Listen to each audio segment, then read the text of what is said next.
हमने पिछले एपिसोड में देखा था जिन्वू तीनों गोब्लिन को मारने के बाद जिन्वू के पीछे से एक भेड़िया दीवार तोड़ते निकलता है और जिन्वू के ऊपर झपट्टा मारता है, जिससे जिन्वू के चेहरे में खरोच आ जाता है। मैं ये अकेले नहीं कर सकता, बिना अपने टीम के, बिना हिलर के, ऊपर से मेरे पास कोई हथियार नहीं है। और वह भेड़िया जिन्वू के ऊपर फिर से एक बार झपट्टा मारता है, लेकिन जिन्वू एक लंबा छलांग मारता है और उस लोमड़ी से दूर हो जाता है। और उसके बाद जिन्वू अपने इन्वेंट्री से तलवार निकाल के उस लोमड़ी को बीच से काट देता है और उस लोमड़ी को मारते ही दो लोमड़ी और आ जाते हैं। और उसके बाद वो लोमड़ी जिन्वू के ऊपर हमला करते हैं और जिन्वू उसमें से एक के ऊपर तलवार चलाता है, लेकिन वो बच जाता है। और फिर जिन्वू दूसरे पर तलवार से हमला करता है, लेकिन वो लोमड़ी अपने लोहे जैसे जबड़े से उस तलवार को पकड़ लेता है। तो इसीलिए इसे फौलादी लोमड़ी कहते हैं। बड़ी मुश्किल से ये तलवार मिली है, जाके कुछ और चबा। जिन्वू अपने पूरी ताकत लगा के उस लोमड़ी को जबड़े से ही काट देता है। मानना पड़ेगा, मैंने जो झेला उसके बदले ये इतने भी बुरे नहीं हैं। और दूसरा लोमड़ी डर के मारे भाग जाता है और उसके बाद किनारे में जिन्वू बैठ जाता है और फिर जिन्वू डिस्प्ले में दिखता है। ये क्या,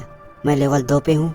मेरे डेली मिशन में तो कभी ऐसा नहीं हुआ। शायद ये कोई असली लड़ाई है। और वैसे भी मेरा जख्म ठीक हो चुका है। मुझे ऐसा लगता है कि लेवल बढ़ने से मेरे सारे आंकड़े एक जगह से बढ़ जाएंगे। मतलब कि कुल 5 पॉइंट। डेली मिशन से कुल 2 पॉइंट मिलते थे। मतलब इस तरह लड़ना ज्यादा फायदा है। पता नहीं 1 पॉइंट से ज्यादा फर्क पड़ेगा कि नहीं, लेकिन ताकत सबसे जरूरी है। हालांकि सिर्फ मैं अभी 32 में हूँ, लेकिन मैं पहले से अभी बहुत ताकतवर हूँ। शायद ये मेरा सोच हो, पर मेरी बेस्ट एबिलिटी बढ़ेगी, मुझे उतना पॉइंट भी मिलेंगे और इस तरह मैं ज्यादा ताकतवर बन सकता हूँ। शायद मैं इन 5 दानों को मारने के बाद कुछ ज्यादा सोच रहा हूँ। और उसके बाद जिन्वू सभी दानों से मरे हुए एसएस स्टोन उठाता है, लेकिन जिन्वू को एसएस स्टोन नहीं मिलता है, लेकिन जिन्वू को उसके बदले कुछ अलग आइटम मिलता है। और उसके बाद डिस्प्ले में एक और ऑप्शन दिखाता है जो शॉप होता है, जिसकी मदद से कुछ भी सामान खरीदा जा सकता है। और जिन्वू उसमें से कुछ सामान खरीदने की कोशिश करता है, लेकिन वो खरीद नहीं पा रहा होता है। लेकिन जिन्वू को जो आइटम मिला होता है उसमें वो बेच देता है और उसे 20 गोल्ड कॉइन मिलता है। क्या सिर्फ 20 गोल्ड कॉइन? पता नहीं इसका रुपयों में कितना कीमत होगी। पता नहीं अब मैं क्या करूं। मैं बॉस को हराए बिना नहीं जा सकता। टेलीपोर्टेशन स्टोन मुझे बाहर तो निकाल सकता है, लेकिन ये तो पता नहीं कि वो मुझे कहाँ मिलेगा। वैसे भी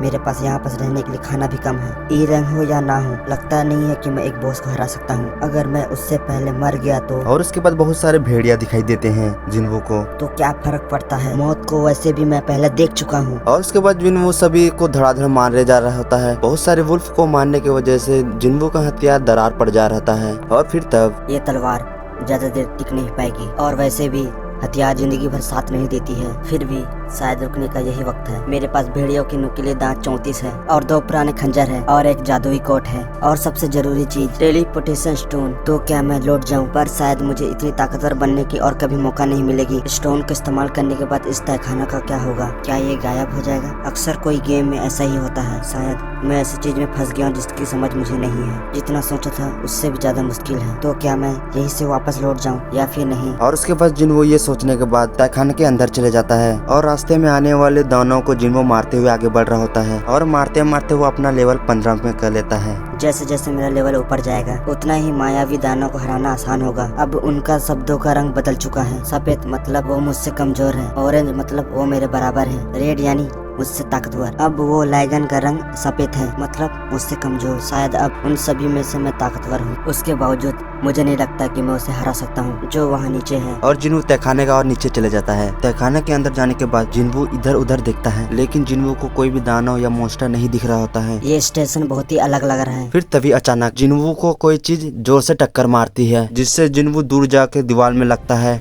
तेरी मेरी तलवार, अब मैं बिना हथियार के कैसे लड़ूंगा? और फिर तभी अचानक एक जहरीला सांप बाहर निकलता है। ये क्या? ये तो बहुत ही बड़ा और खतरनाक है, और साथ ही इसकी खाल मोटी है जिसे भेद पाना मुश्किल है। और उसके बाद वो बड़ी सी सांप जिन्वू के ऊपर अपने नुकीले दांत से हमला करती है, जिससे बचने के लिए जिन्वू दूसरी तरफ जंप करता है, जिससे जिन्वू बच जाता है। और वो बड़ी सी सांप जिन्वू के ऊपर अपने पूंछ से हमला करती है, जिससे जिन्वू दूर जा गिरता है। हट, बहुत हुआ। पिछली बार जैसा मैं होने नहीं दूंगा। इस बार मैं यहाँ मरने वाला नहीं। मरेगा तो सिर्फ ये हरामखोर सांप। और उसके बाद जिन्वू अपनी पूरी ताकत से उस बड़े से सांप के ऊपर चढ़ जाता है और जिन्वू अपनी ताकत से उसकी मोटी खाल को तोड़ देता है और वो सांप दर्द के मारे छटपटा रहा होता है और वो थोड़ी देर बाद सांप मर जाता है। अब सच में मैं पहले से ज्यादा ताकतवर हो चुका हूँ। चलो इसी बहाने कुछ फायदा तो हो गया। बड़े से सांप को मारने की वजह से जिन्हों को एक खंजर मिलता है। खंजर जो हड्डियों से नहीं इसके दांतों से बना है। ये कीम की तलवार से 2 गुना ज्यादा घातक है। और दूसरी तरफ ये जिसका इस्तेमाल करने में भी डर लगे। और उसके बाद सब कुछ गायब हो जाता है और स्टेशन पहले जैसा हो जाता है। क्या मैं तहखाने को पार कर चुका? और जिन्हों स्टेशन के बाहर आते ही जिन्हों को एक सोल्जर दिखता है और वो सोल्जर जिन्हों से कहता है, हे लड़के, तुम यहाँ क्या कर रहे हो? तुम्हें पता नहीं है कि यहाँ नाकाबंदी है? तुमने आज की खबर नहीं सुनी है? कौन सी खबर? बहुत हुआ, मजाक करना बंद करो। और उसके बाद जिन्हों के हथियार को देख सोल्जर कहता है, क्या तुम हंटर हो? जी हाँ। मैं आपसे माफी चाहता हूँ, आइए आपको मैं वहाँ ले जाता हूँ। और जिन्हों जाते जाते कहता है, कोई भी लोग यहाँ नहीं दिख रहे हैं, आखिर यहाँ हो क्या रहा है? और फिर सोल्जर कहता है, गेट के बाहर मॉन्स्टर आ चुके हैं। उसमें से कुछ मॉन्स्टर को हंटर्स ने मार गिराया है, लेकिन अब भी एक जिंदा है। लड़ाई की जगह में पहुंचने के बाद जिन्हों देखता है बहुत सारे हंटर्स उस बड़े से दानों से लड़ रहे होते हैं। वो बड़ा सा मॉन्स्टर उन सभी हंटर्स पर भारी पड़ रहा होता है और जिन्हों कहता है, जल्दबाजी में बनाई गई टीम है, तो ये तो होना ही था। यहाँ पर कुल 8 E रैंक का हंटर है और 2 D रैंक का हंटर है। और उसके बाद जिन्हों अपने टूटे हुए हथियार से उस बड़े से दानों को फेंक के मारता है, जिससे दानव मर जाता है। और उसमें से एक हंटर कहता है, अचानक ये दानव मरा कैसे? ये दानव तो हम पर सब पे भारी पड़ रहा था। ये तो हमने नहीं किया। मैंने आसमान में एक चमकती हुई चीज देखी थी। और फिर वो हंटर देखता है, ये क्या? एक टूटी तलवार? सुनो, क्या तुम मुझे बता सकते हो कि ये टूटी तलवार किसने फेंकी? ओह, ये वो सा हंटर का है। अरे वो कहाँ गया? और यही बस कहानी खत्म होती है।